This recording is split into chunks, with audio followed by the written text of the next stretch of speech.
Sunday ആയിട്ട് വീട്ടിലിരുന്നപ്പോൾ മടുത്തപ്പോൾ തോന്നി എന്നാൽ പിന്നെ പാലക്കാട് പോയേക്കാന്ന് അങ്ങനെ ഒറ്റ മൈൻഡിൽ പെട്ടെന്ന് തന്നെ റെഡിയായി ബസ് കയറി പോയതാട്ടോ.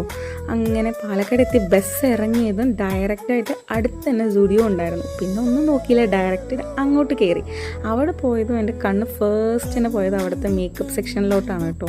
മേക്കപ്പ് പിന്നെ എൻ്റെ വീക്ക്നെസ് ആയതുകൊണ്ട് ഒന്നും പറയണ്ട. ഇപ്പോൾ അവിടെ ന്യൂ ആയിട്ട് ഈ ഐ ഷാഡോ സ്റ്റിക്ക് ലോഞ്ച് ആയിട്ടുണ്ട്. ഇത് അത്യാവശ്യം നല്ലതാണ് കേട്ടോ, നല്ല ഷൈനിങ് ഉണ്ട് ഇട്ടപ്പോൾ. പിന്നെ ഞാൻ കുറേ ഡ്രസ്സൊക്കെ നോക്കി. ഡ്രസ്സ് നല്ലോണം ജീൻസിൻ്റെ കളക്ഷൻ വന്നിട്ടുണ്ട്.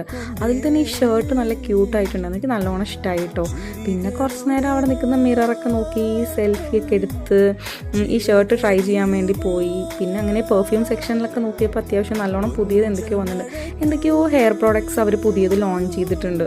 പിന്നെ വലിയൊരു ക്യൂ ആയിരുന്നു ബില്ലിങ്ങിന്. അങ്ങനെ ഒരു വൈറ്റ് ഷർട്ട് കിട്ടിയപ്പോൾ അതെടുത്ത് പിന്നെ അവിടെ നിന്ന് അതിൻ്റെ തൊട്ടപ്പുറത്തുള്ള സ്മാർട്ട് ബസാറിലേക്കാണ് പോയത്. അവിടെ പോയിട്ട് കുറച്ച് സാധനങ്ങൾ വാങ്ങാനുണ്ടായിരുന്നു. അങ്ങനെ ഞാൻ ചുമ്മാ ഈ കിഡ്സ് സെക്ഷനിൽ കയറിയപ്പോൾ ഇവിടെ നല്ല സോഫ്റ്റ് ടോയ്സ് ഉണ്ടായിരുന്നു കേട്ടോ. പിന്നെ കുറച്ച് ഗ്രോസറി ഐറ്റംസ് ഒക്കെ വാങ്ങിച്ച് ഇതൊക്കെ കഴിഞ്ഞപ്പോൾ പിന്നെ അത്യാവശ്യം നല്ലോണം ലേറ്റ് ആയിരുന്നു. പിന്നെ ഗ്രോസറിക്കൊക്കെ അത്യാവശ്യം നല്ല ഓഫേഴ്സ് ഉണ്ടായിരുന്നു കേട്ടോ. പിന്നെ ഒട്ടും ടൈം വേസ്റ്റ് ചെയ്തില്ല, പെട്ടെന്ന് തന്നെ ബസ് വിളിച്ച് വീട്ടിലോട്ട് പോയി. അപ്പോൾ ഓക്കെ, ബൈ.